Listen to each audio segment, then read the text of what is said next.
And we're back. This is actually take 2 for the Dream 3 podcast. Episode 2, even worse. I've already said it before. We titled this one even worse. We've screwed up already. We didn't go live the first one. Well, I didn't go live because I'm controlling it. And I'm got a sinus infection, so I sound terrible. So getting right back into it. We were talking about Logan Paul versus Mayweather. Dylan refuses to watch it, no matter he'll even not even. He didn't pay me more than those fucking clowns that are getting paid to fight to watch it. Exactly. So you got two guys who are going to make $90+ million, $100+ million for an exhibition fight. You know, Floyd, best of all time to even do it. He's getting paid. Logan Paul is delusional, thinking that he's going to go in there and even touch Floyd Mayweather. He'll touch him. He'll touch him under his belt, but that'll be about it. Well, he's given up 31 pounds. I think Logan might come forward, but I think Caleb, I didn't mean that in a professional way. I'm sure you didn't, you big old weirdo. But, so I still think it's a black eye for boxing. I think we're going to get more scrubs doing this over and over. And that's the only way boxing can stay relevant and make money. But they have a good heavyweight division right now, and they only fight once a year. Like these guys, they take their $100 million purse and then they go and sit and blow it all on hookers and coke, and then they come back the next year and they do the same thing. But you still have guys like Canelo, and you have the Chalo brothers, and obviously you have the heavyweights. But I mean, boxing's there. It's just people want to see freak shows fights. It's like Pride rules back in the day. Like everybody wanted to see the 180-pound guy fight the 400-pound sumo wrestler. Why don't we take like Aaron Judge, give him a wired baseball bat, and let him go ham on some people? Put that in the middle of a ring. Which would you prefer to watch? Would you rather watch celebrity boxing or Rough and Rowdy? I don't know what Rough and Rowdy is. Yeah, what's Rough and Rowdy? From Barstool Sports, the Tough Man competition? Fuck Barstool. Barstool's ass, bro. What? Barstool can suck my dick. What? I am quite surprised on that. You are not a Barstool guy? Fuck that. That guy is a fucking douche. Well, it happens. I got a pizza in my pants that he can fucking raid. Well, we'll get back on topic. First off, out of the gate, Neil, LeBron got bounced. He had no help. Dude, Shucks. I'd love to. I didn't get the stat. I don't have the stats right in front of me, but I'd love to see what the rest of his team did outside of LeBron, because I'm pretty sure all of them shot like 25% from the field the entire series. Like they all looked like trash, minus AD and LeBron. They were just bad. Like LeBron can't do it by himself, and I think the Mavs are seeing that too with Luka. Like Luka can't do it by himself either. So exactly. Like I was talking to my brother, and he texted me. He called me. He's like, I don't want to hear any debate about Jordan versus LeBron now that he lost in the first round. I'm like, do you realize this is the first time LeBron's ever lost in the first round in the 18th year in the NBA? Like Michael Jordan was naked on a beanbag eating Cheetos in his 18th year. Like, like your point is irrelevant. But then again, he's an idiot anyway, so it's not like his points matter. They're irrelevant. But also, like Jordan had help. Jordan had Pippen. What did Jordan do without Scottie Pippen?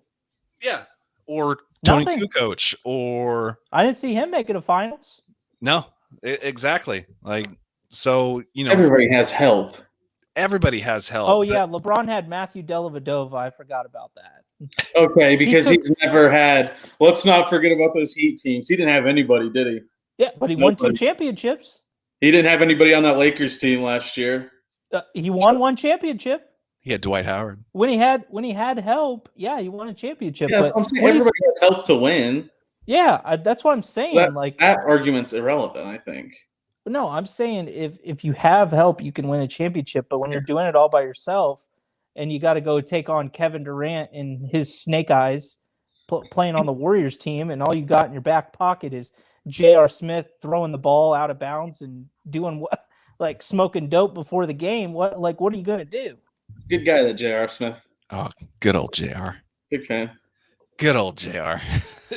Anybody that can take a championship away from LeBron is all right in my book. Oh, I love me some J.R. Smith. No, it is what it is. They'll be back next year. But you look at the games today, you look at, like we're saying, you need help. Look at the Mavs and the Clippers game. Like, people are going to get on Luka because he, quote unquote, complains. But the dude, he dropped what, 46 tonight? Yeah, I mean, I don't know what he was averaging for the series, but it was probably what, north of 30, 35 but for the series? He literally has no help whatsoever. No. I know his best player every night is Tim Hardaway Jr. Yeah. So, it is proving that you have to have help. That's why people are forming these super teams. That's why, people are going out there and combining together to make, the big three, the Splash Brothers, the whole league. I don't blame them.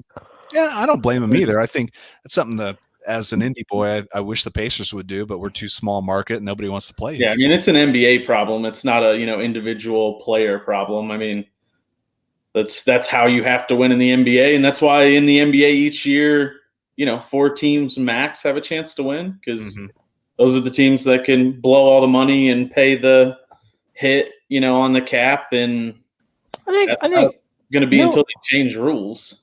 Yeah, Milwaukee's got a chance. I mean, I think. Yeah. If Harden doesn't play most of the series, I think Milwaukee's got a chance to win it, even though they dropped game 1. But I mean, you're not gonna get that much bench help like the Nets did in game 1. You just won't get that every night. And I think the Bucks can take advantage of that because they play good enough defense. It's just, if James Harden comes back, it would be an embarrassment if the Nets didn't win the championship if all 3 of those guys are healthy. Yeah. Dropping game 1 is pretty brutal for Milwaukee, though, and getting just punked on. I mean, they didn't, lose by 20, but they were getting worked. Yeah, I'd like to see how they respond in game 2. I think you keep it close. You got a chance at the end. Giannis has to hit his free throws. I mean, good night. He's worse than LeBron. I mean, LeBron hasn't gotten better at shooting free throws, but Giannis is. And why is he taking 8 threes a game against the Nets? That's been his MO this year. Is every time he plays the Nets, he sees Durant and Kyrie and Harden chucking up shots. So he's like, well, I guess I should take 8 threes. 12 threes. That's how many he's taken against the Nets this year, and that's just not.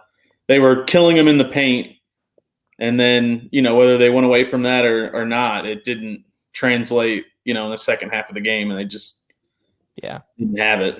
Yeah, no, I think I mean, if you're Milwaukee, you can pound them in the paint, and that's going to always open up shots. Because if the defense is collapsing on you, you get a better chance. Yeah, and if you're Giannis, you still have to have a triple-double every night if you're going to win. Yep, you got to average 40 points, triple-double. Yeah, I mean, Drew Holiday's got to play well. 10. I mean, that's what it's got to be. Yep. So going into tomorrow, Brooklyn's 1.5 favorites. So who are you going to take? Yuck. Honestly, it's a death sentence betting against the Nets. I would probably bet Milwaukee. Game plan wise, I think you have a little bit, obviously more time to. Not that Blake Griffin's a fucking, hellraiser, but I think it's a completely different game plan. What up, Drew? Than him not getting the minutes if Harden's playing. Obviously, it's not the same position, but you're going to filter Blake in a lot more than had Harden played. I mean, this is a little bit different game plan. I'm probably taking the Bucks. I was going to bet, but I'm not betting on that game. I don't like that. No, I don't like that series. I don't like that either. It's. I'd like to see a whole game of how the Bucks respond, and then go from there. Even though you know what needs to happen? Conor McGregor needs to meet them at the tunnel with a chair and just go try and smash their window. That's what he needs to do. I mean, you pretty much need Kevin Durant to, pull a James Harden and be out after 45 seconds if you're the Bucks and you want to be really confident, because off of what the Bucks did last year and you blow it to the Heat, I can't say I trust your ass a whole lot. I mean, they're a better team though. I mean, they got Drew Holiday. He's an all defensive team player. I mean, he's a great defender, and he gives you a lot. He gives you another scoring option that you didn't have last year when you're relying on Chris Middleton over Giannis. So, I mean, they're a better team. They are a better team than last year. It's just the Nets are just loaded with all-stars. They're buying their championship, which is normal in New York, isn't it? Just wild to see them just get punked on. Game one, Harden goes down. And it's like, well, live bet, hammer the Bucks. Well, thank God I didn't do that shit because. Well, I'm tired of talking about the Nets. How about them Hawks? Did you guys watch that game? Which one? The Hawks. Yeah, that was pretty impressive. Trae Young looked like a world beater out there. He's kind of blown me away in the playoffs so far. What did Trae score today? 35, 10. There was on FanDuel last night, and I almost took it. There was a plus 250 bonus. Would Trae Young drop more than 30? I should have taken it. Yeah, I think Trae. I have not been a Trae fan, but he's impressive. I was he's anti-Trae, actually. I'll admit that. Zero, shame in that. Yeah. But yeah, 35, 10, 4 for 11 on threes. I thought his career would decline like his receding hairline, but I guess he's drawn a little inspiration from like his Kevin Durant, LeBron. Going to CD Lamb. Yeah, I assumed his career would be like Kemba Walker-esque. Yeah. Not really great. I mean, no, he's impressive. Yeah. He might be a guy that they get another piece. They could definitely be a big contender next year. I might have to look into investing in some Trae Young. Definitely get a red Trae Young red prism, PSA 10, BGS 95. I want that fucking tiger stripe that Laparo has. Yeah. That tiger stripe's cool, but the red, I think what I've noticed, and this is kind of like the Luka that just sold, is the team color matches are starting to gain more value than any other subset color. Like the blue ice, I was looking at the comps or card ladder on the blue ice, and the blue prism was outselling the blue ice, and for Luka, and I'm sure Trey's gonna do the same thing. It's just I don't know. I feel like the team color match is more desirable. Yeah. Well, a year ago, what was it? The blue disco was blowing up. Luka's was going. Well, crazy. I bought the blue disco because it was the only cheap alternative to the blue. Yeah, actual hobby exclusive. And that's blue. What I would probably go after. Yeah, I mean, I might have to pick one up. Maybe I'll try and do some trading at the National and get some. What's that? National into July. 28th through the 1st. Are both of you going? I did. I just bought my ticket. If I'm not racing, I'm gonna go. But where's that? It's in Chicago. Okay. Oh fuck. So it's not that far. Yeah. So yeah, if I'm not going to Pomona this year, and I don't know yet. So if I'm not, then I'm gonna go up to the National for sure. So we'll see how I do on bets. So what kind of money I could take with me. That'll determine if I'm going or not. What kind of money I'd have to take with me. A lot. You're gonna want to buy every ton like that. I think because I would end up with $20,000 in fucking Chicago walking around. Listen, there's gonna be people walking around with $500,000. No joke. There's not the fucking guy. This will be the biggest card show there probably has ever been. Just because they haven't had 2 years, it's gonna be huge, guaranteed. And the football market's gonna make it drive even more. Yeah, I actually think that football market is gonna be as hot as it is right now. I don't think. Well, I say that I don't think prices will go up much more because how high they are already. Mm-hmm. I just don't see them going up higher.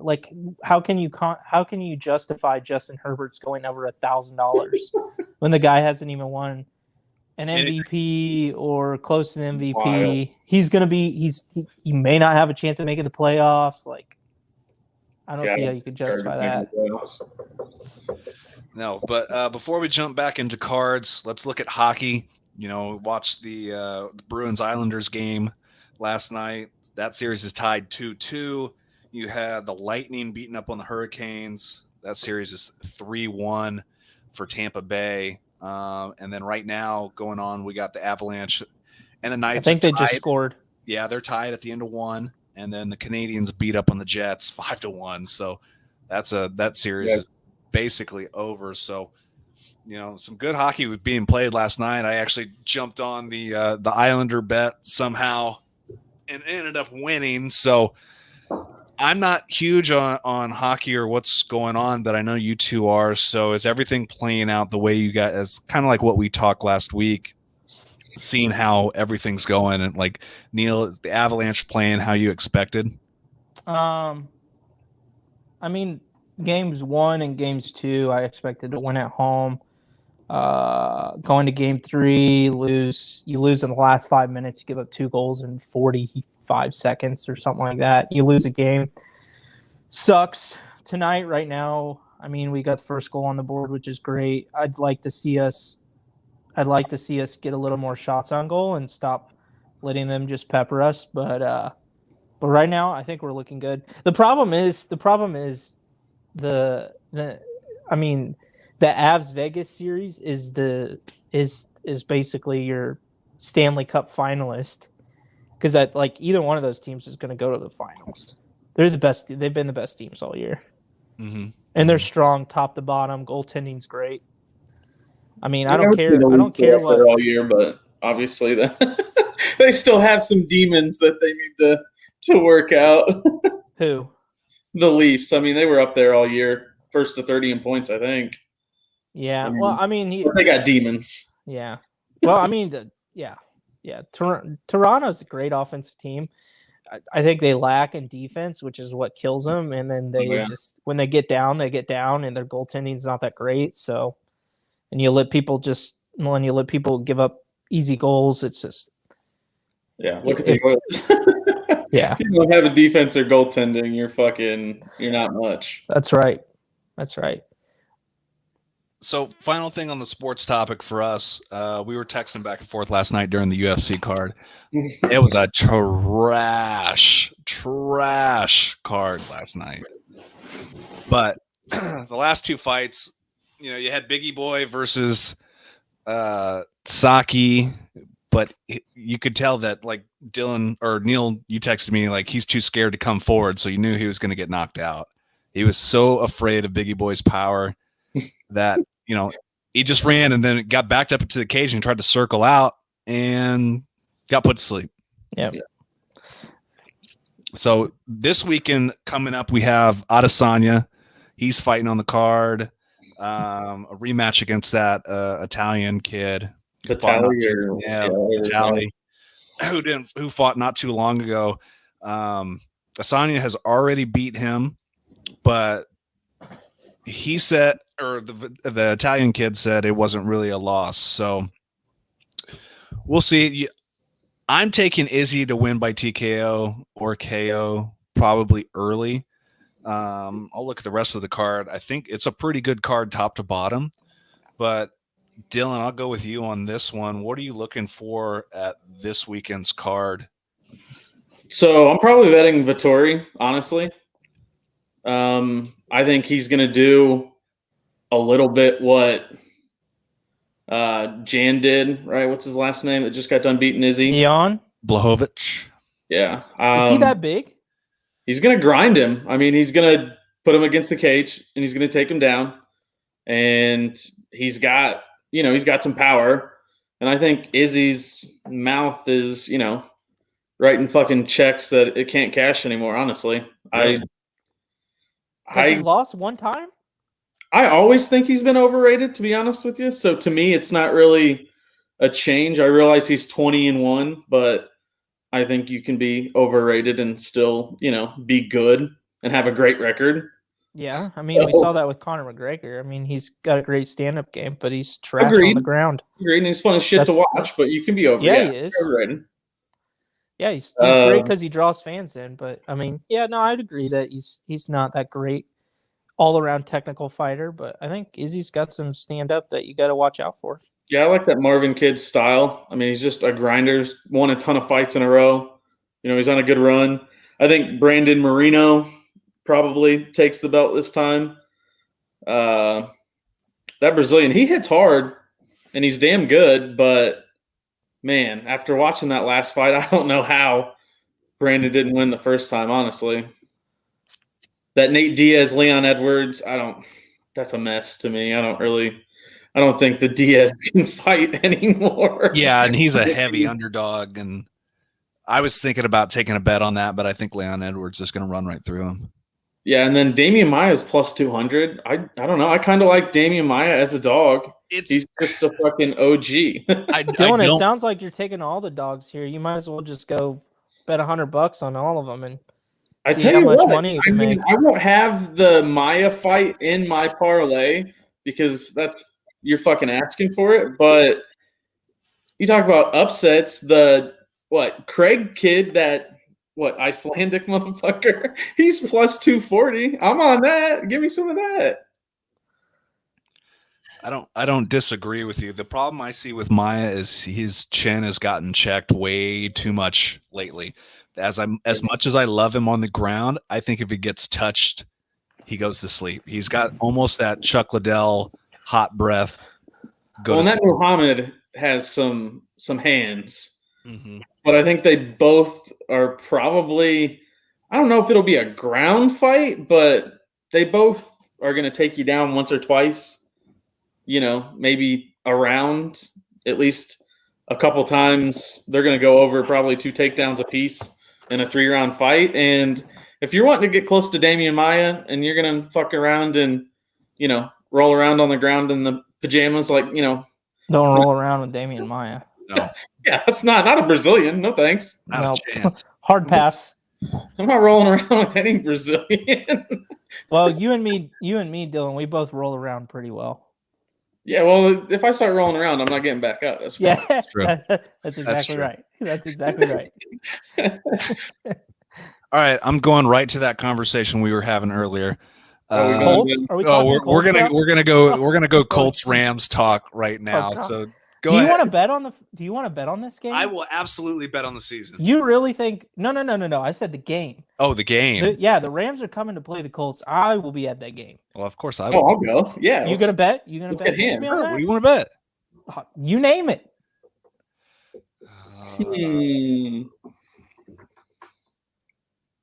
$500. See, that's what I was gonna say.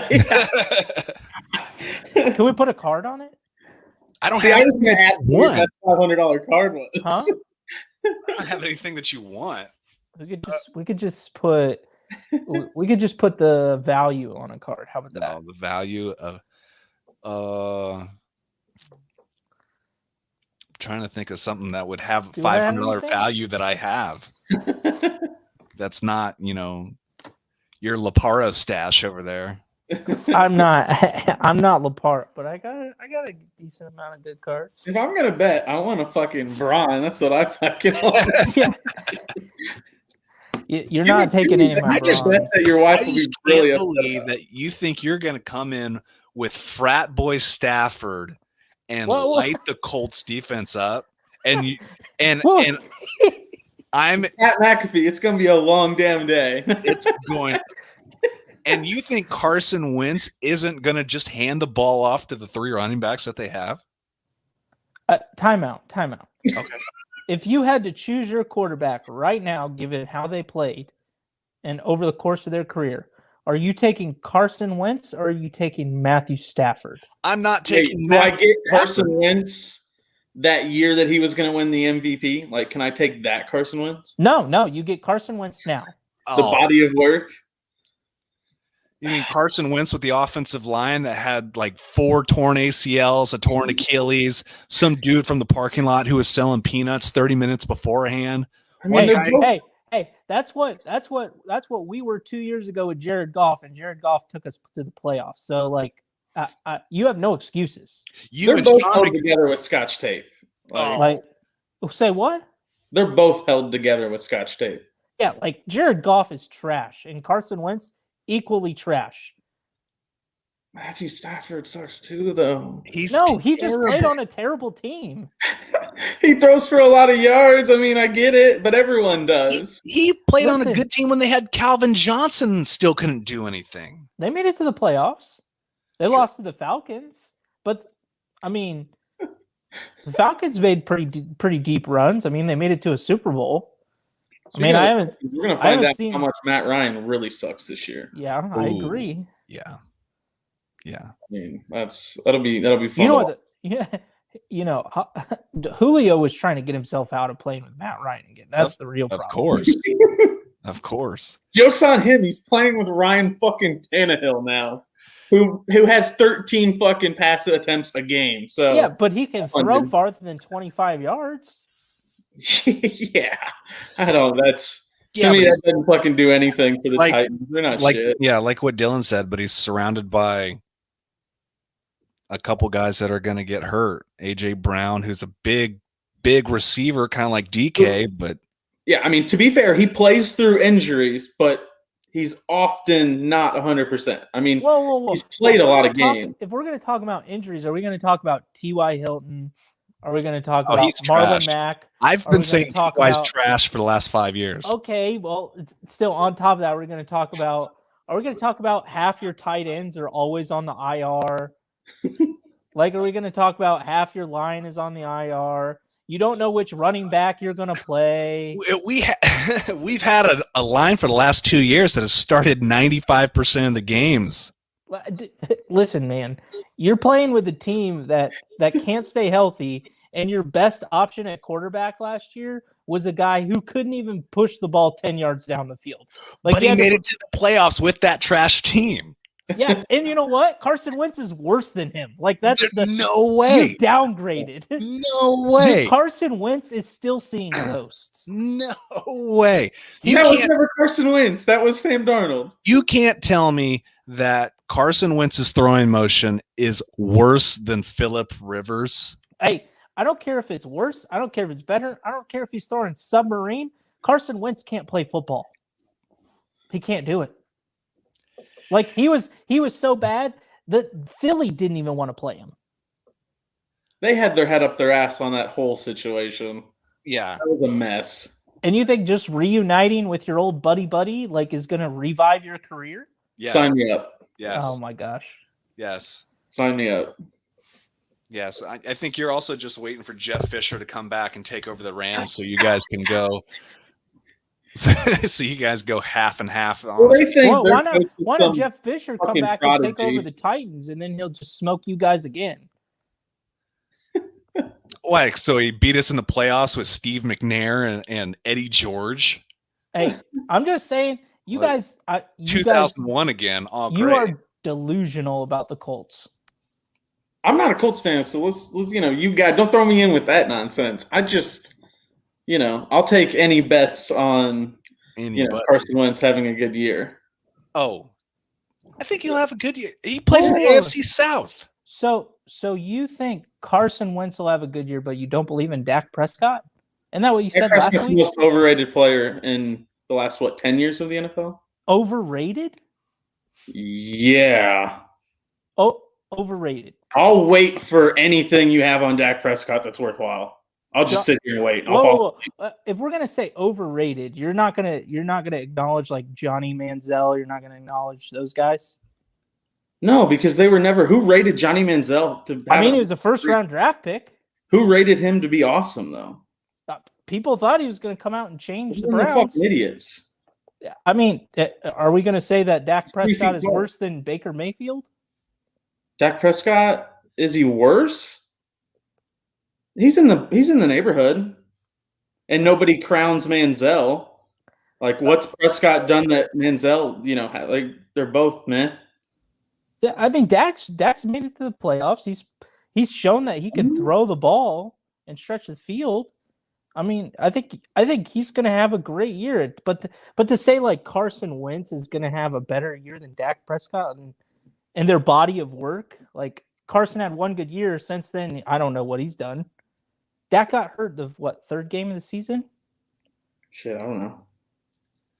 Yeah, but you drafted a quarterback that, a young quarterback. What coaches do is they're going to throw Jalen Hurts out there, and that's, he played well, so let him play. Yeah, Carson Wentz probably got pissed off that he got booted out of the job, but, in a GM role, the GM's like, well, I just drafted this young guy. I might as well play him. I mean, I was saying that last year about Jacob Eason. Jacob Eason should have been out there playing instead of Phillip Rivers in most of the games. Well, I mean, you're probably right, but I mean, there's probably more to it, because if you can't trust, like in the situation of the Colts, if you can't trust Jacob Eason out there, then he's not ready. But if you could trust Jalen Hurts over Carson Wentz, then he's ready. Everybody's all wrong. They need Chad Swag Kelly, starting quarterback. He'll show up at your house uninvited and score touchdowns on Sundays. Anytime an NFL team drafts a quarterback, that's the person they want. They could have started 0 games. They could have, someone that's been there 10 years and be having a great year, and that fan base is still going to want the rookie they just drafted to play. That's just shiny toys, man. They want the new stuff. That's Point an example, Drew Lock. Who's trash? Absolute trash. Like, he was supposed to be the hype train, the next greatest of all. The guy is trash. They can't get rid of him fast enough. Well, what about Tua? Because we talked earlier about this. It's like you thought the Dolphins were going to be bad this year. Jacoby Brissett will be starting by game 3. Now is that your hot take? That's my hot take. Jacoby Brissett will be starting in the first quarter of the season. First quarter or game 3? First quarter. So it's what? The first 4 games? I don't know. How many games do the NFL have now? 28? They're playing 28 regular season games? Not enough. They need to keep pumping Toradol in those guys. Just play an entire year. Just take like 1 week off. Yeah, they don't just make the rosters bigger. Hey, did you know there's a spring football league going on right now? I think they play in Lucas Oil a lot, actually. Do they? Is there an Indianapolis team? No, but they play there because I've seen. Yeah, I've seen a play there, but I was like, I don't understand it. Why are you playing there? I saw it on ESPN or Twitter last night. I was like, whoa. And then I saw the USFL's coming back. Yeah, what, a year? Yeah, they're going to same year as XFL. So we're going to have the XFL, the USFL, and the NFL. Hey, and more football. NCAA will still have the better talent. Yeah, they will. I'm trying to think of a hot take better than Tua starting by week 4. That's pretty good. You mean Jacoby Brissett starting by week 4? Oh, yeah. Dak Prescott MVP candidate? That's a fucking flaming hot take. Not even close. Like, unless Aaron Rodgers, Mahomes, and Lamar Jackson are all in a car that drives off a cliff, then fucking maybe Dak Prescott. Hey, I said candidate. I never said he'd win. No, that would be unbelievable, though. I mean, well, the odds on that are like 15-1. How they're not 100-1, I don't know. I mean, like, Patrick got a lot of help this year. Like, offensive linemen, they are stacked. Like, they're going to be a good team. I don't see why Patrick would lose the MVP race. I don't know how the Chiefs don't make it back to the Super Bowl. Yeah, I don't think there's anybody strong enough in the AFC to come close. But I'm the same way in the NFC.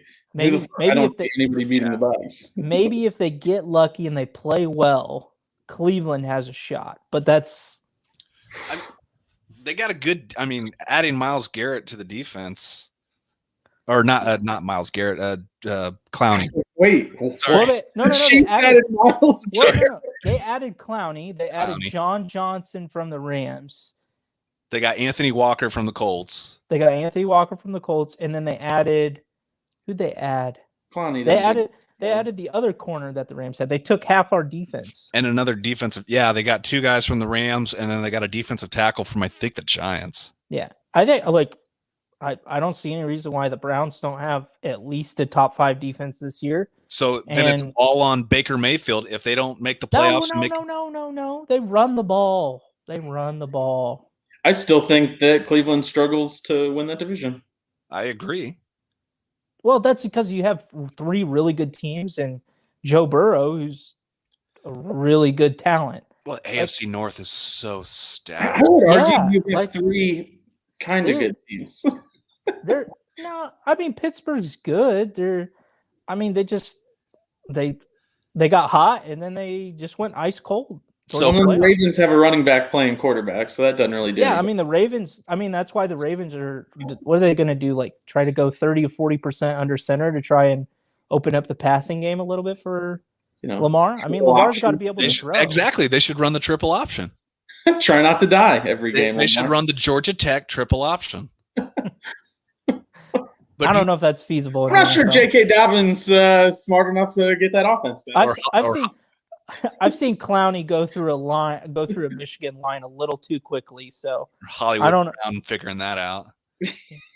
That'd be easier for him. Just run straight, bro. So do you think by mid-year, do you think Dwayne Haskins will have started a game? No.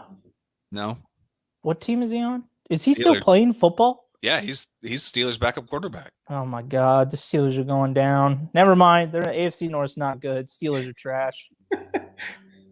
No, that guy's over under.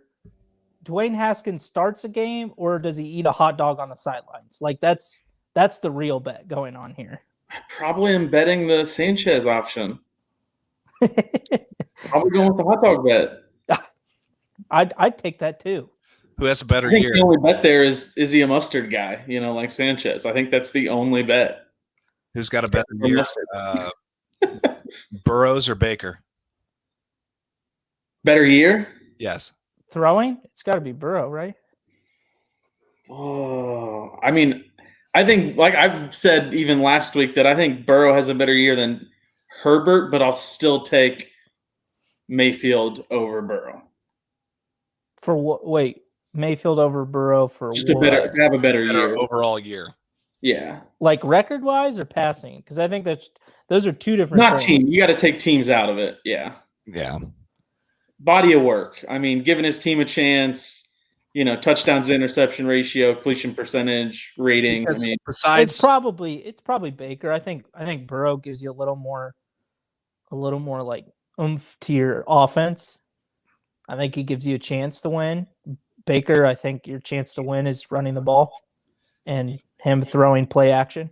We see how much confidence Burrow has in his knee to still run and still be mobile. Well, I'm going to tell you right now, working in sports medicine, like ACLs now and doing repairs on those, no matter how much damage they are, even playing quarterback, those are it's like drinking water now. Like they pump those things out so well.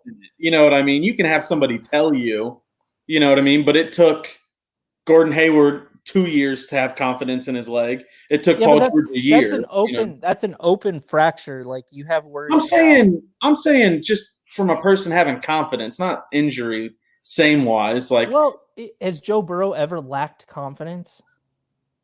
In an injury, has he ever had to? It's different when you think your body could fail you than like your talent and you're healthy. Like, I agreed to some extent, but a guy like that who shows no fear, I don't see any reason why he wouldn't be Burrow. I got the jerseys in the closet. I am fucking Burrow all the way, but I just, I still want to see him, take off for 30 yards and fucking jump into the end zone to see what kind of, you're never going to know until you get out there, but I'm saying from just my perspective, he will be fine playing next year. Like the knee will not be the issue.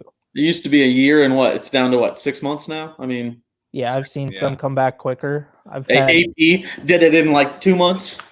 Look, Craig did it in almost exactly a year. Back to from blowing it out to completely back to normals, about a year. Yeah. AP just had a bye week and his ACL the next, the next week was fine. So besides T. Higgins, who's Burrow's throwing to? Jamar Chase. Why not? Yeah, fucking A, Tyler man. Boyd. They had, 20 touchdowns at LSU together, maybe? Yeah. Ish. Joe Burrow might throw for 50 interception, but he might throw for 100 touchdowns with how much talent he's got playing wide receiver. Okay, then who throws more touchdowns, Baker or Burrows? Oh, Burrow. Burrow. Yeah. Burrow. 100% Burrow. Yeah, give me Burrow. Okay. Baker's going to give you like a 28 and 10, 29 and 9. The question is, right around 30. Does Tannehill throw for? Does Tannehill throw for? Yeah, yard. I mean, 2 years ago, Tannehill in 12 games threw for 1,500 yards. I mean, he's a couple years out from awful, just bad when he took over. I mean, then he played, I don't know, how many games did he play after he took over from Mariota? 8? Something like that. Yeah. I mean, he was okay. Played well. The year before that was yikes. Yeah. And you talk about Julio Jones, who in Atlanta has had years of 3 touchdowns, 6 touchdowns. Like, he's not a big red zone threat as much as he should be. In Atlanta, how much is that is scheming though? That just Atlanta just uses him as a decoy rather than just getting him involved. They made it seem like this big, Julio wasn't a big red zone threat. We're gonna make a red zone package for Julio. We're gonna get Julio the ball in the red zone. It was like never did that. Huh? They just never did it. That's what I'm saying. Some of that's got to be on him. I'm just saying, if you got someone who's 6'4" and that big, throw him the freaking ball. Just throw him the ball. Well, and somebody just commented, I only think he played 10 games last year. So taking last year out, I know he was hurt. So that's definitely, it's a good call last year. But even a couple years before that, I think was the 6 touchdown year or the 3 touchdown year. You know what I mean? Yeah. He doesn't go over 100 catches when he had Matt Ryan a whole lot. You know what I mean? Like Devontae Adams, DeAndre Hopkins, those are guys that consistently, I think have gone over 100. Julio doesn't go over 100 grabs a whole lot. And do you think now you're throwing the ball how much less? Huh? Do you think Julio will play the entire season? Oh, no, I bet he misses, a week or 2. Yeah. I mean, I'm going to be honest, it's probably not that uncommon that someone misses a week or 2. In the NFL, it's just their load, the amount of strain each week takes to play, and then you got a short week, and you got to come back, and you play on a Thursday night. We'll see for the first time what the extra week of teams.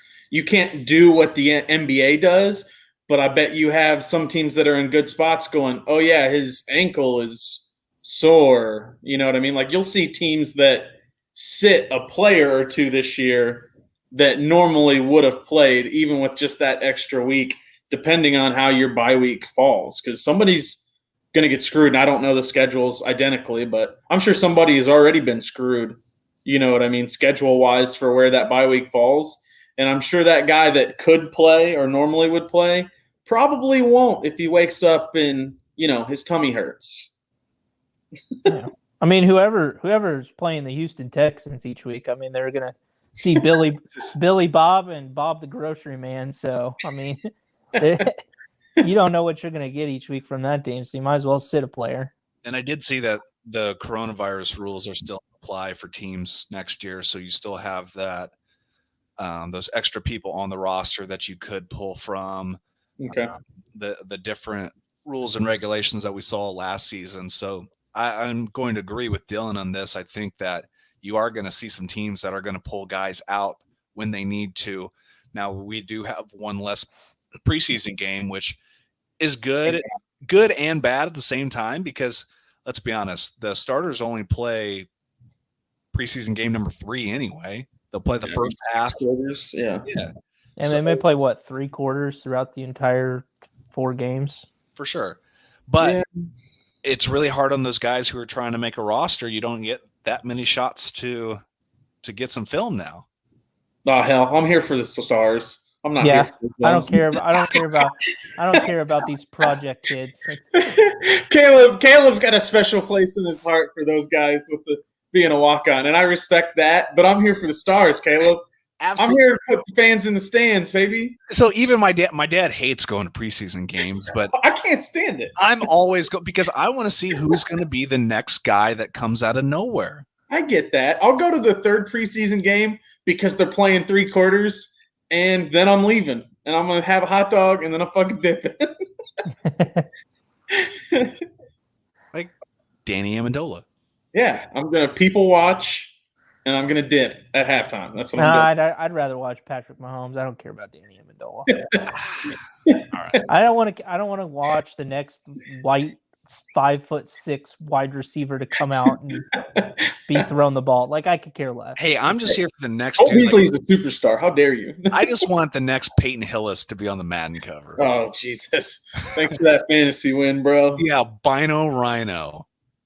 What a terrible year that was. Had 20 touchdowns in 4 games and then never touched the ball again. Ever again. So we'll wrap up by saying the Colts are still going to beat the Rams when they play, and I will share all the text messages that I send Neil as. Oh, we'll talk about it as we're up. I'm going to tell you, Aaron Donald right now is going to. He's going to get ear-holed by this man named Quentin Nelson. Quentin's going to stand over him, going to flex, going to shout it out to Bussin' and the boys. Yeah, it's going to get. Part of the bet has to be that you're in Rams stuff or Neil's in Colts stuff when we do that show 1,000%. For sure, 100%. And you have to buy the fucking shirt. There's no sharing. You have to spend the money on a fucking shirt. Hey, that's fine. I'm not going to be buying anything because Aaron Donald's going to have like 2.5 sacks. He's going to be taking a nap over on the sidelines because they're up 31-8 in the first quarter again. Like, when's the last time that you guys actually competed against the Rams? You remember? What was that, like 2012? Back when you had Andrew Luck? Was it? Or was it? I remember. Was it the last time that we came to Lucas Oil? We smoked you guys. It was like 31-8, something like that. What's his face house that punt? That I don't know. Tavon Austin did. He had 3 touchdowns. Yeah, he did. He had a kickoff return. He had a punt return. Christ, they did destroy the Colts. Yeah. What year was that?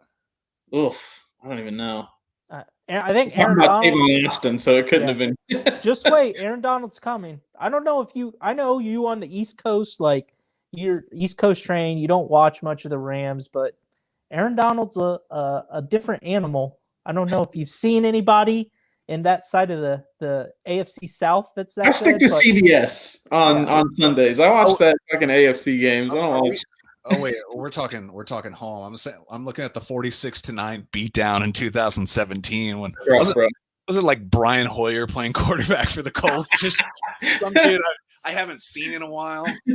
All right, I rest my case. Can we move to sports cards now? Because this conversation is going. I watched Mark Bulger ball out in the RCA Dome until the Colts. That's right. Yeah. Yeah. He used to love me so much. He put his mega bulge all over the Colts' face. That was he tried to. He ended up getting punked. That's when Peyton and Harrison broke that duo record. I was at that game. That was a pretty badass game. It was 45-28 that game. Yeah, and they were up 14-0, I think the Rams were, and then a Bulger pick 6 kind of turned the game around. Yep. So I was in a Torrey Holt jersey, and I was like, man. Steven Jackson probably got hurt that game like he did every other game. Yeah. I'm pretty sure Bulger got hurt on that pick.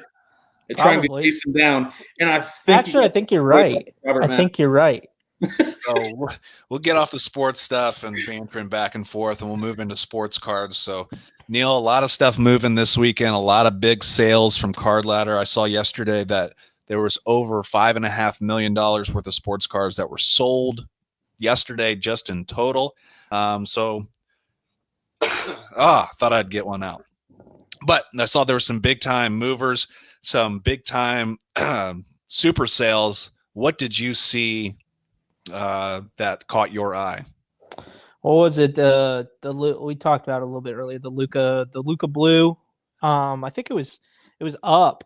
So the last sale on it before yesterday was April 7th. It was 46. So with the recent market dip, you would expect to see that down a little bit, but Luka Blue, Gym Mint 9.5, BGS 9.5 sold for about $4,000 more than what it sold for in April. So, I mean, that's good. It's showing that, the high-end cards are going to continue to slowly grow in value. They're not going to really dip like they should. So from that aspect, that's a good thing. It might be a little harder to pick up a Luka now than it was a couple months ago, and I'm sure it'll get harder and harder as those cards become more scarce and the value keeps going up on them. So are you thinking that, like you said earlier, the play is at the moment people are looking to get the team color cards, so the Luka Blue or Trey Red, or I saw a Brady Buccaneers red that Ryan got back from PSA. So is that the move some people are liking to see instead of, you could remember even, people still do it, but jersey numbered cards. So out of 99, you pulled number 12 for, let's say, Brady. You got the 12 out of 99. People find that more valuable. Obviously, that's a niche for a certain market, but in the long run, do you see that team colors are more valuable than, let's say, just a random numbered card? I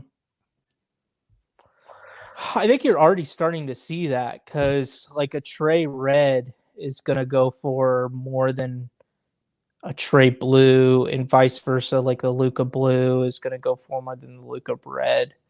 Now I can't remember what's the Blue. Is that Blue out of 199 and the Red is out of 299? Correct. So what I've seen, and I'll have to, obviously I don't have the numbers right in front of me, but generally before, when, modern cards were going up in value, a lot of people were moving towards the color matches more so than the number or scarcity. Like right now, there was a Luka Blue Ice. So Blue Ice, not quite the same team color. BGS 9.5 on May 20th sold for $36,000. So, and I think the Blue Ice is out of 99. So lower pop card, lower numbered card, but it's not the team color. It doesn't match the team color. So I think there's potential for the team colors to just have a significant bump in their price. But any numbered high-end numbered rookie card is going to hold value. For sure. And we also saw this weekend that the Tom Brady Contenders out of 99 auto, I think it was a BGS 9 or 9.5. Was it a 9? I think it was a 9. Sold for $3.1 million. Jesus. Should. It did. Brady's hasn't gotten the love that it needed to, and I think it's only fair now that Brady's are starting to gain more value, and so those cards are picking up. Obviously, the rookie Brady is really hard to get or get into, depending on which one you're going after. So if you want to get into the Brady game, is it better to go after the second years now? Let's say a 2000 or 2002 Topps Chrome Brady or an SP Authentic Brady? It depends on what you really want. Like, that stuff's going to be cheaper and it's going to go up in value over the course of time. But like, if you want to hold something that people want more, it's the rookie card. Like, find the rookie card, even if it's in like a PSA 8. If you find a Brady Chrome and a PSA 8, people are going to want that more than they're going to want a 2002, SP Authentic out of 1250 or something like that. Where's the first year Bucks fall on any of that? Obviously win the championship. I think it'll be a little boost, but it's not going to hold the same value as a rookie or the old school 2002. If you're trying to, if you're younger, don't have a huge third budget, year card, trying to get into Brady's. First year Buck championship. Well, there's cheap rookie Brady's out there. Like, there's still some cheap rookies out there that you can get. Yeah, they're not the Patriot uniforms, but you can get the Pacific 2000. I don't know what, I can't even quote. Don't even quote me on what they go for, but I'm sure you can get Brady's out there. Yeah, the Pacific 2000 card, the one in the Senior Bowl jersey. Yeah. The split rookie jersey card. those are, anywhere from $200 to $500, I think, off the top of my head. Yeah. And I was looking, and I was watching some of Ryan's videos. I saw he sent out a bunch of second-year Brady and they SP Authentics, and they came back 9s, and I was looking those last night. The 9s, you can get them as low as $125, and you can get them as high as $375. So, a second-year Brady for someone who might want to flip to get some quick money from now until the start of the season might not be a bad idea. Yeah, I think football's a good buy right now. I think Brady's, and I think we talked about this last episode, Brady's a little undervalued for what Mahomes is at right now. Mm-hmm. I mean, 7 Super Bowls, and your premier rookie cards only. Uh-oh. Caleb, when you say Ryan for everyone, will you mention his store or handle, or so people have an idea? Yeah. So Ryan, Card Collector 2, at Card Collector 2 on Instagram, on Facebook. He's probably one of the best guys out of Ohio. He's right down the street from Neil. Ryan, Card Collector 2. Card Collector 2, great guy. That's where I get a lot of information from. It's kind of where I got back into the hobby, was because of him, and then him being literally like a half mile from Neil makes it even better and worse, because I can go over there and spend a bunch of money like I did the first time I went over to his old store. Yeah, give him a shout out. If we're gonna name drop the man, we gotta direct him some traffic here. One day we'll have him on. We'll have him and Laparo on at the same time. Oh God. It's not same time. We'll do 2 different ones for that. That way me and Laparo can just talk about LeBron, and Ryan could talk about all the other cool stuff, because you guys better wear your fucking. He's so much more knowledgeable than Ryan is a guru. He is, and he's what, 3 years younger than me. I think he's 27. Yeah, I think he's my age. He might be a year older or something like that. What's going on with this Showtime fight right now? Why is everybody freaking out? Did the stream crash or something like that, or what? I don't know. I hope so. I hope nobody gets to watch that stupid fight. I saw the one comment on our live and then was getting blown up on my phone, but I haven't had a chance to really look at anything. Hey, I wanted to get into this when we were talking about cards real quick. Mm-hmm. So this came from Squint Sports Cards on Instagram. This is Justin. He said he had a hot take for the show, and then he had a question for us as well. So his hot take is Steph Curry's changed the game more than any other player, more than Jordan, Kobe, and LeBron for the modern day basketball, right? So he said those guys impacted the court, or impacted the game off the court more so, but Curry has changed the whole landscape of the game and what is deemed possible. So I wanted to get your guys' kind of thoughts and my kind of thoughts on Steph Curry being essentially one of the next GOATs, if not already a GOAT, and being a guy who has essentially changed the game of basketball for the better. So go ahead. Yeah, start. For me, Curry's got to be the best shooter ever. So I think that gets you GOAT status for me. And did he change the game or revolutionize it? Yeah, probably. Who else? 3-and-D. Got to be able to shoot the 3. Yeah, he's taking shots from the logo.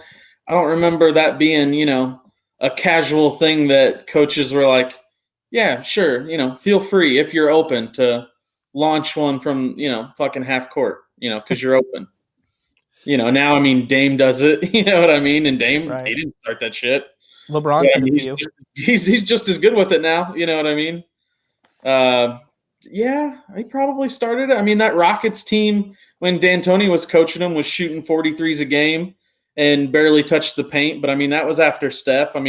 Coaching-wise as a team, you know what I mean? Golden State was probably some of the first to put up those kind of numbers with him and Clay, but you're also talking about the best and another top 5 shooter. When you have 2 top 5 shooters, on the same team, when has that happened before? Has it? I mean, you get two guys two that top 5 shooters in the league. Yeah, and not just ever. like current, in the league, but ever. I mean, yeah, I don't know. I mean, that's probably the first and probably be the last time that ever happens.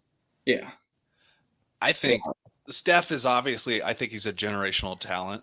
I remember watching him at Davidson, and he was a small, undersized kid who was did well in the tournament and came out, and I think he revolutionized the game, obviously by the shots that he takes and that so much, but for you to basically put a team on your back like Golden State, who was nothing but a doormat in the NBA for years, and take them to title contention. Now, obviously, he had help put around him with Clay and everybody else, but they drafted a lot of those guys. But you got to think that you have to have a leader. The Bulls are not the same team without Michael Jordan. The whatever team that LeBron is with is not the same team without LeBron. So you have to have that star player to go around him. I think Steph has changed the game. I think he doesn't get the respect that he deserves yet, because obviously he's kind of like Larry Holmes. Larry Holmes is one of the greatest heavyweight boxers of all time, but he's stuck in the middle. And this is kind of a bad analogy, because let's say LeBron is Ali. So everybody loved Ali. Now, I'm not saying everybody loves LeBron, because there are some people, like most, that don't. They're all delusional, by the way. That's actually a pretty good comparison, because I'm not a real big fan of Ali or LeBron. So just to piss you both off at the same time. How about that? But that's because all you like is Twinkies. But he was the one that ended up, Larry Holmes ended up beating an older, beat up Ali for the title, and nobody gave him, real claim to it, even though he went on and won 17 straight fights after that. He still won the title from the greatest ever. But it's like he doesn't get that respect, because, I think Curry does, though. I mean, he's beaten LeBron how many times in the finals? No, and that's not shade. That's just when you beat LeBron in a finals. No. He's beat LeBron 3 times in the finals, 2 times with Kevin Durant. Oh, I'm not talking about any of that. You're just gonna get butthurt as a Bron fan. I'm just saying. But I'm saying, like, if you're talking about just Curry versus LeBron, it's one time. I'm not. I can't even acknowledge the Kevin Durant super teams. Like that team was better than that team. It was the best team ever. Like, but I'm just Kevin saying, Durant, as far as Steph him Curry, getting Klay respect. Thompson. I mean, Curry winning those titles, I think, put him over the top. I don't think there was anybody that doubted him, that didn't think he was one of the best. And then to do what he did this year, yeah, I mean, I would vote for. I mean, I don't get a fucking vote, but he'd be my MVP this year. I mean, that's what I'd vote for. I don't know. He didn't even make the playoffs.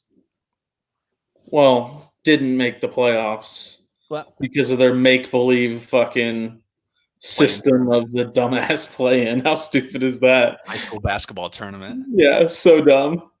Yeah. We're going to have the 7th seed play twice. They're going to play each other in a practice squad game, and then we're going to play horse, and then the winner of the horse game is first captain. And then that's dumb as shit. Yeah.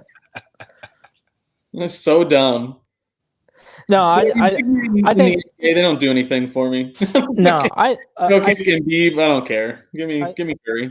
I see your point. I like Steph deserves a little more credit for what he did this year, playing essentially with nothing. A skeleton of a team that he's used to. Curry, I think Curry's changed the game for the better, because I think a little bit of analytics has gone into it, where you shoot an 18-foot jump shot and you make it at the same rate that you shoot a 23-foot three-pointer. Why not take the extra point if you're shooting it at virtually the same rate? Like, if your field goal percentage is the same, take the extra point. And I think that's where people have come to realize that the 18-foot jumper isn't exactly as useful as it used to be. Mid-game. And that people have gotten smarter about using, getting to the rim versus dishing out for a 3. And I think that's a big thing that Steph and the Warriors and Klay Thompson have basically revolutionized in the game. So from that aspect, yeah, I would agree. I think Squints is right. I think he should be considered in the GOAT conversation. Maybe by the end of it, he's a top 5 guy all time. Yeah, I think that's fair. Yeah. Top 5 guy all time. Why not? Yeah, I agree. I mean, the first 2, 3, 4. I mean, that's hard to crack. It's like if you 5. I mean, for us collecting in the hobby, it'd be like I want a Michael Jordan rookie, I want a LeBron rookie, and I want a Steph rookie. Like those are the 3 that I would take. Yeah. And I mean, you can add in Kobe too, but like Steph deserves to be in that conversation. I would agree with that. Yeah, those would be my 4. Yeah. So was that Squints' question or hot take? That was his hot take. I don't think that's that hot, but I think it does need to be acknowledged in that aspect because I mean Steph Curry really is truly probably underrated for what he's done for the league. The second part of that fun topic question that he asked said, if you're going after a low end numbered card, would you rather have the gold of 10 or a green of 5, PSA 10, right? Assuming that the of 5 green is a pop 1 and the of 10 gold is a pop 2.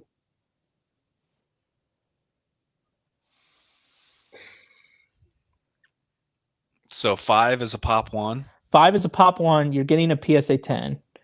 Taking a 5 all day. Or the but for gold. Me, it depends on the player.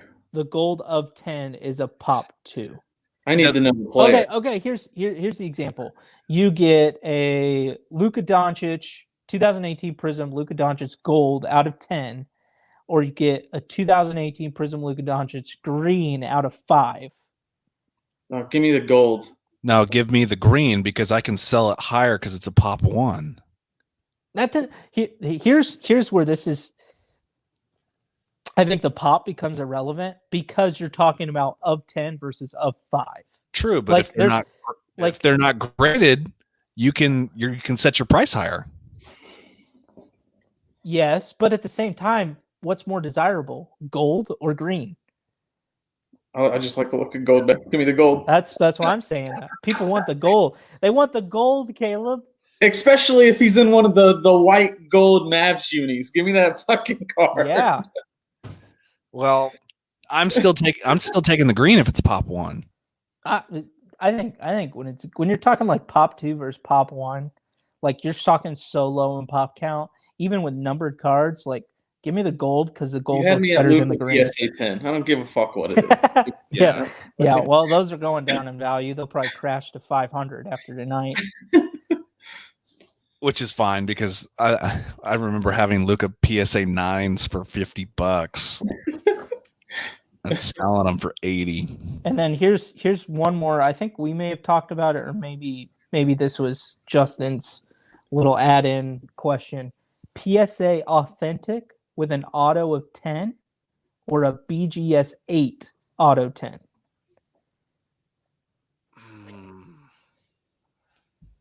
I'm going to go BGS 8 because at least the card is graded. Yeah. I think an 8 is good. I think an 8's decent. I mean, you're talking about what near mint? Yeah. I think 8's fine. Doesn't do anything for me. I think if it goes to like a 7, like a BGS 7, I'd rather have the PSA authentic. I just would. The BGS, like other than the gold and the silver labels, they just look gross. The white just looks gross. The white is terrible unless it's so gross. I don't know. When I see authentic though, I just think coward. Fuck you. Quit being a pussy. Put a grade on it. Yeah, I agree. You fucking coward. Yeah, but on vintage cards, like my Ric Flair. I don't know. Yeah, like you're. Yeah. Like that looks good, but nothing. I don't fuck with vintage, so there you go. like example, would you rather have like a PSA authentic auto 10 of a LeBron exquisite, or do you want something that says BGS 7 auto 10? That's 7. I don't like that at all. And you definitely don't want BGS authentic. Like that just looks stupid. So yeah, but if I have a BGS 7 exquisite LeBron, what does that still go for? If I have the 7 and I crack it like a motherfucker, what am I getting? More cash than I have readily available. Well, it's like my Herbert cracked ice, my Herbert red cracked ice. I got an 8 on it. Yeah. Disrespectful. Should have just cracked it and sold it raw. You should take that and submit it to BGS. They'll probably give me a 9.5 on it. No, because here it's up and down and it's off. BGS needs the money right now. They're going unders. SGC is taking over. Yeah. Which is crazy because those slabs look like what I just pumped out in the fucking toilet 20 minutes ago. I do not like SGC slabs. They're not the greatest, but I love the black. They're but better than HGA the label. Yeah, or HGC. The label. I think some of the HGAs look cool. Like if you can get the color schemes to match. Or did you see the 201 where they had the Hawaiian surfer? Yeah, that was kind of dumb. That was a little too much. See, I would do those for, like PC items that are, $100 cards. Yeah. I'm in on PC. That's fine. But like that's the only time I'm using them. Or anytime if you're grading for money. Yeah, if I'm going to put together like a hot pack, I'm going to send 1,000 cards to GMA to grade super quick, super low, and sell mystery packs for $10 to kids who want to get into the hobby and want graded cards. Well, that's the thing too. SGC is getting people back in like 2-3 weeks now. Like they're getting your subs back in 2-3 weeks, where BGS is still taking 5 months, 6 months. What's their unless you're playing I think SGC. It's like 27 if you go through like Ryan or any of the other and group submissions. It's like 27. Do they still cap? I'm not sure. Because I knew they were only at like 2,500 cards a week. They would No, that was HGA. Oh, that was HGA, not SGC. Yeah. Yeah. SGC doesn't have a cap, but they're pumping through right now, so that's good. And I heard BGS is going to shut down, obviously, for backlog. PSA is open back up, which is nice because I have 20-day Pokemon cards that have been there for 5 months now. I've subbed it to almost a year now. I think I subbed them in July. So I got my Charizard, Blastoise, and Venusaur sitting there waiting. I got 4 Charizards sitting there on a 20-day. Oh, speaking of, all right, question for both of you because I'm in the same position I was last year. I saw or found a Charizard holo, non-shadowless. So PSA 9. Same one that I bought last July. They got it for $1,100. Do you buy it and hang on to it like we did last year? Or do you think that market has sold out? I think the market's done. I have no fucking idea. I have no idea. Pokemon had its rise and it has its fall, and I just don't see Pokemon being sustainable. Just because the pops are starting to get so high now. Mm-hmm. It's just there's too many. Don't you want to hold on to it for the 50th anniversary on your retirement? Yeah, you can do that, but like we were all hyped on this was going to be 25 years, but you look at Pokemon, they just keep pumping products out. Yeah, well, that's the thing is like with sports, you have you're not going to continually pump out rookie cards because people want just the rookie cards. And they're just only going to make a limited print run. Where Pokemon, if more people want Charizard and more people want, Hidden Fates, okay. What are you talking about, man? You got a Charizard rookie? Charizard ain't tearing his ACL anytime soon. Yeah. So. I need to get one of those shirts from Card Talk Pod. Yeah. Those are sweet. Then and I was watching Market Movers today, and you can see everywhere all around that card prices are going low. And I think that's because people are talking about card prices are dipping and people are freaking out and this and that. But could it also be, people are getting into this NFT stuff, the digital stuff, which I don't get. I don't understand. I don't want to be a part of it.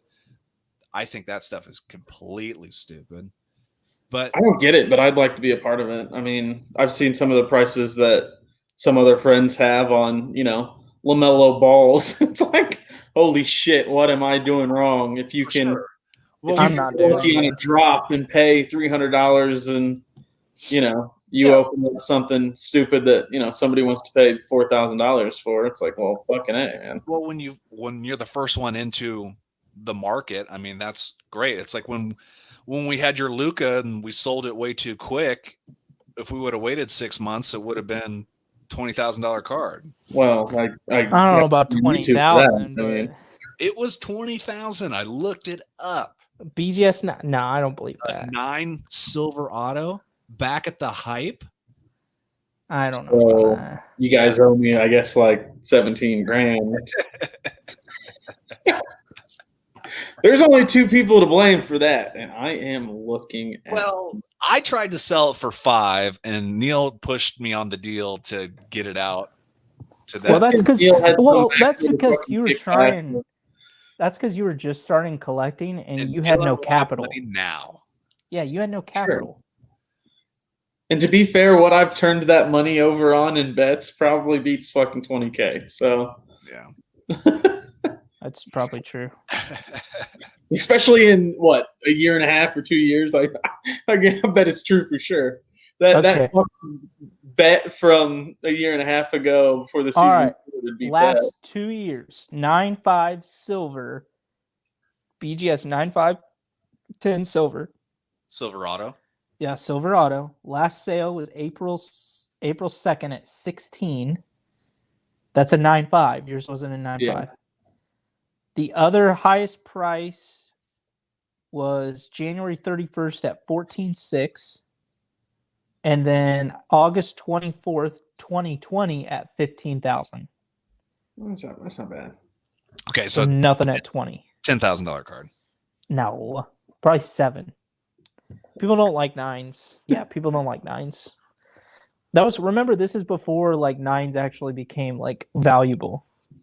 People were like, "Oh, 9! I could just cross it to PSA and get a 10 because they'll make anything at 10." I want to know where all the data was from last July and August when we were all stuck in the house and everybody was buying stuff like hotcakes. But they have that. Do you have your Card Ladder subscription? No, you're the only one with it. Oh, I got it. That's why I was looking at too. They give you the past like 2 years. Anytime Card Ladder wants to sponsor us, we're willing and open. I think that's just anything. I mean, we'll sponsor a single person and just say their name every 5 seconds if they want. Anthony Laparo wants to sponsor the podcast. We will put Top Notch Sports Breaks up.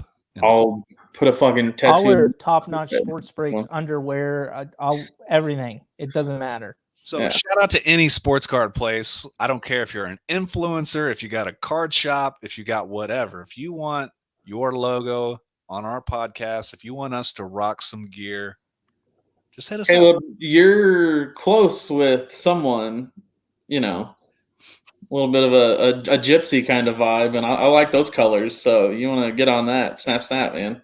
Got it. I could use a couple of poker chips and a hoodie. And I got a poker chip. Well, I do too, but I want like 40 of them. You know what I mean? Oh, I got little baseball action.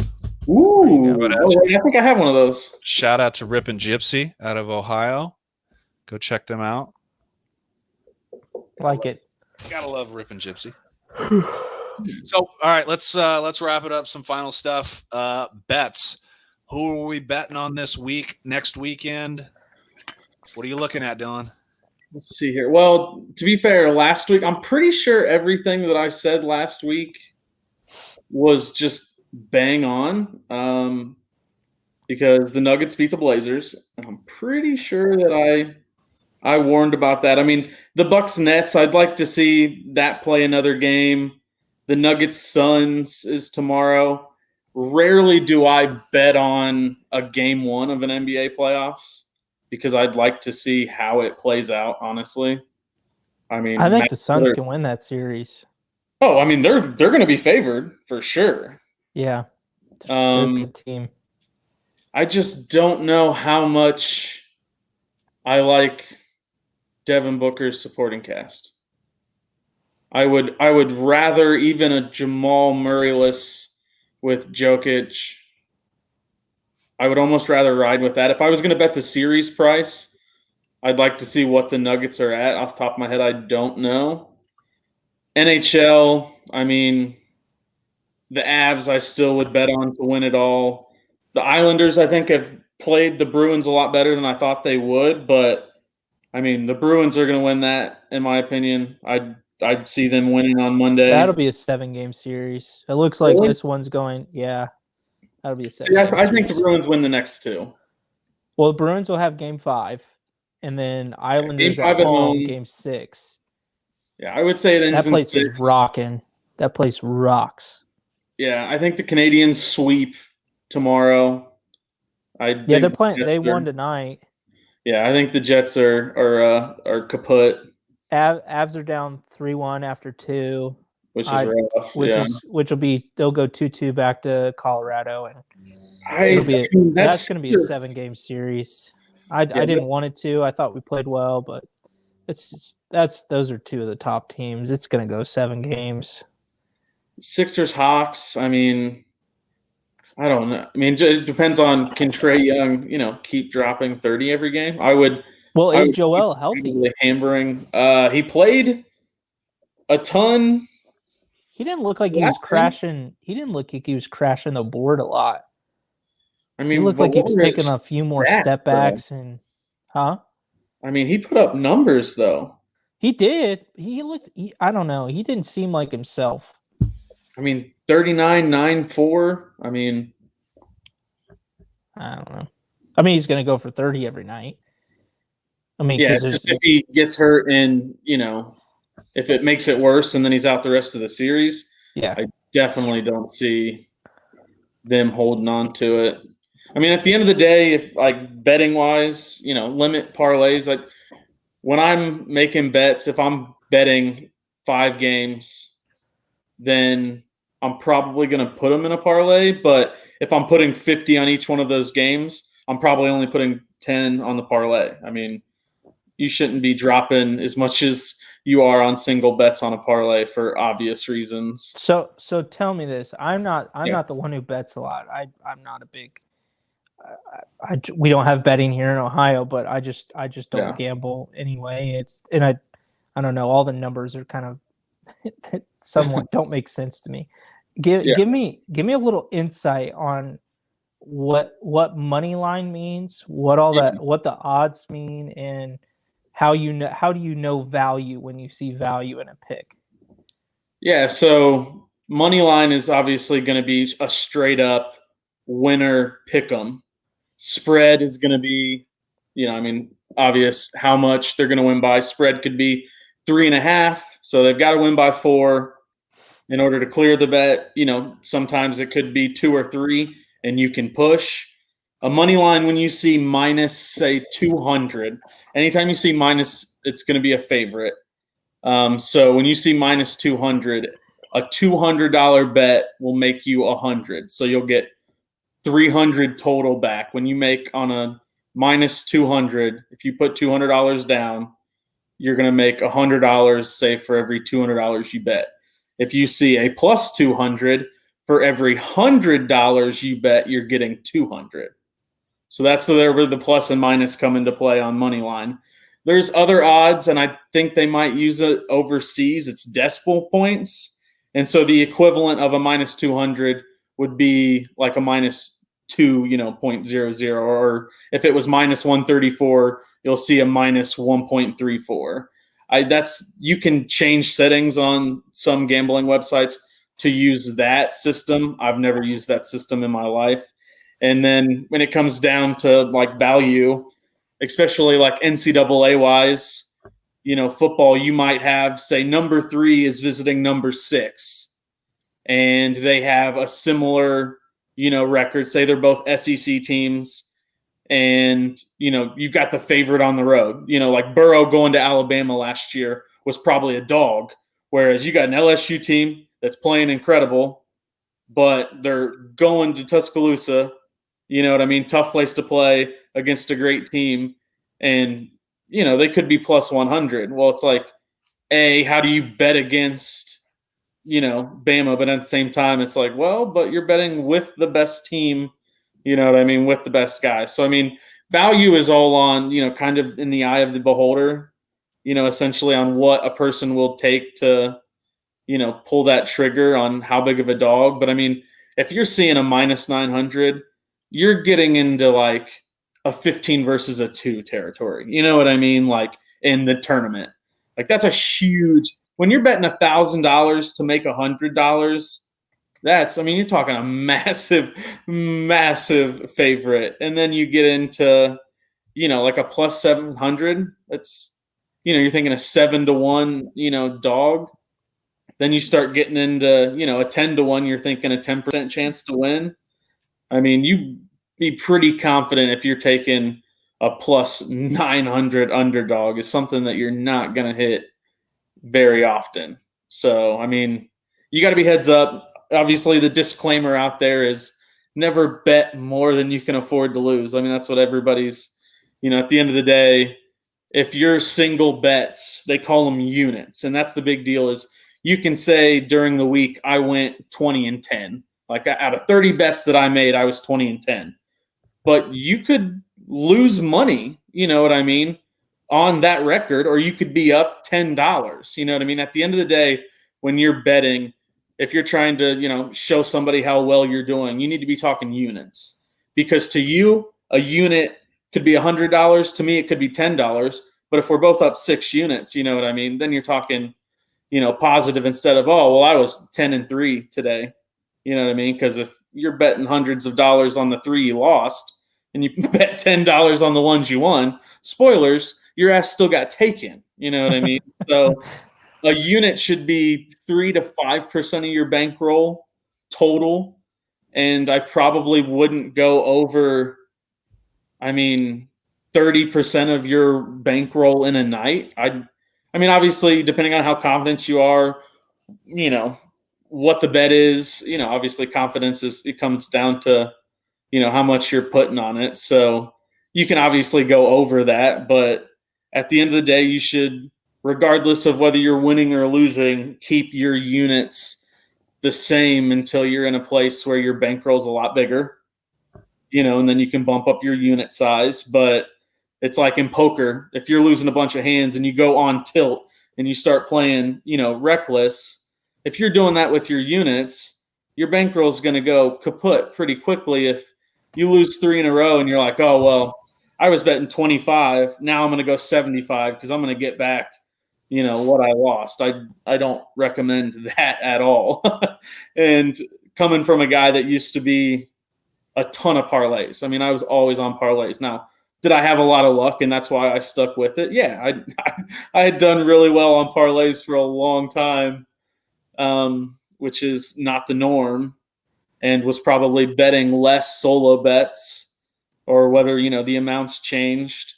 And now trying to, I don't want to say do it for, a living, but, trying to progress on something I just did as a hobby to, a little more seriously bet wise. I tend to bet, more solo bets now and sprinkle on a prop or a parlay. So at the end of the day, it comes down to, your research and what you're looking at and being smart with how you bet, not betting your house.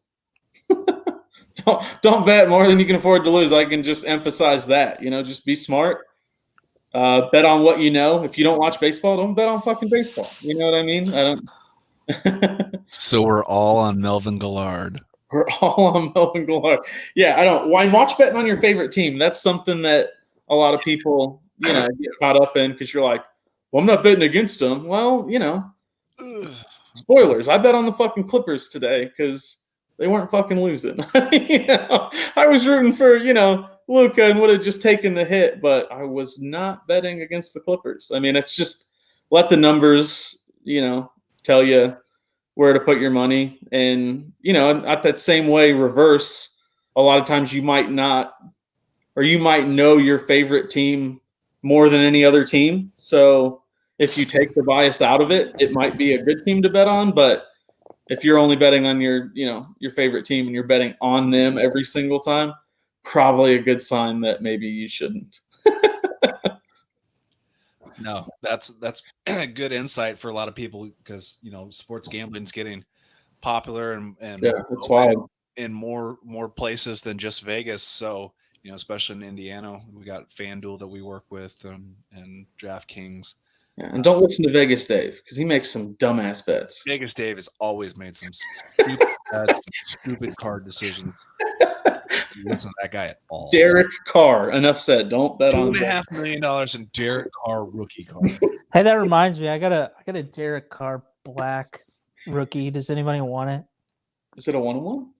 No. This is old. I think it's Bowman Chrome. Is it the mini? No, it's the full size. No. Oh, shit. No. I should give it to Vegas Dave. No. Yeah, you should send it to Vegas Dave.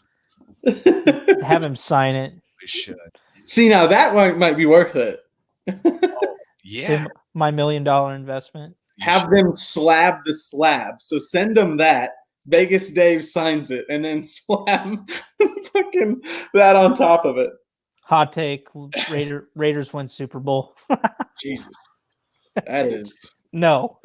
Believe me, that's a joke, guys. Take, baby. That's a joke, guys. That team is a joke. Don't get me wrong. Well, we've wasted an hour and a half of everybody's time, including our own. That's why we titled this one "Even Worse." So we'll wrap it up for everybody. Neil, tell everybody where they can find you on social. You probably best bet is on IG, Doughboy Sports Cards 1. Hit me up if you guys want anything, look for anything, want any kind of advice, or just want to talk. I'm all about talking about sports cards and whatever. Or LeBron. We can talk about LeBron all day long. I got no problem with that. And don't forget your OnlyFans. I don't have an OnlyFans. Sorry. Yeah, he's not leaking that one yet. Okay. No. Okay. Yeah, not yet. Maybe soon. You got to pay extra for that. Still, nobody can find Dylan on Instagram, but he does have a Twitter. I'm a ghost.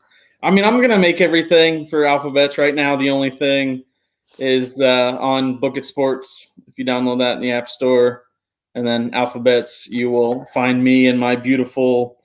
I don't know. We're probably at 65% winning percentage right now on bets, so not terrible, not bad. I had 28 player props for Game 6 in the Mavs Clippers game, and I went 18, 9, and 1, and I was plus 7 units. So not an awful game, and definitely the most player props I have ever bet on a single game in my life, and it could have ended in absolute disaster, but it worked out. And I missed 2 or 3 by a half. I think Luka was like 30 and a half, and he had 30 or something like that. Like I had Morris with under like 10 and a half field goal attempts, and he had 10, and I won that one.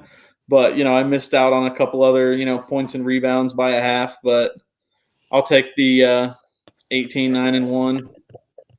I didn't bet hardly anything today. I bet on a couple of the hockey games solo, and I think Neil is going to fucking – his app cost me Marceau got a hat trick. Yeah, so – yeah, Av's not looking good. We're going to have to regroup going back to Game 5. Yeah, I'll fucking – which is good, honestly, because DraftKings has got a big bet bonus, and it's a $600 bet, and you get a free $300 bet, but it's got to be minus 200 or lower. And with the Knights winning this game, I bet you that Avs line is going to be right around minus 200, and I will fucking hammer that, and I'll burn that $600 bet, and then they're going to pay me for that, and then they're going to give me a free $300 bet. And I guarantee you it's probably minus 180, because I think when they played game 3, or no, game 2 might have been minus 200 and the Avs won. But game 3, going back, I think game 2. It's probably game 1. No, it was the second game. I don't know. I think they might have. I think it was 115 today. I think Vegas was a 115 favorite. Yeah, so they hit him with the bullshit lines that they do, and you'll see it in MMA a lot. And Caleb probably might have noticed it yesterday betting. A lot of times, if the game is extremely close, they will not give either one plus money, and they will go minus 105, minus 115 because they don't want to swing the value one way or another, knowing that if it's a dead 50-50 chance that somebody's going to win, or the numbers don't lean some way.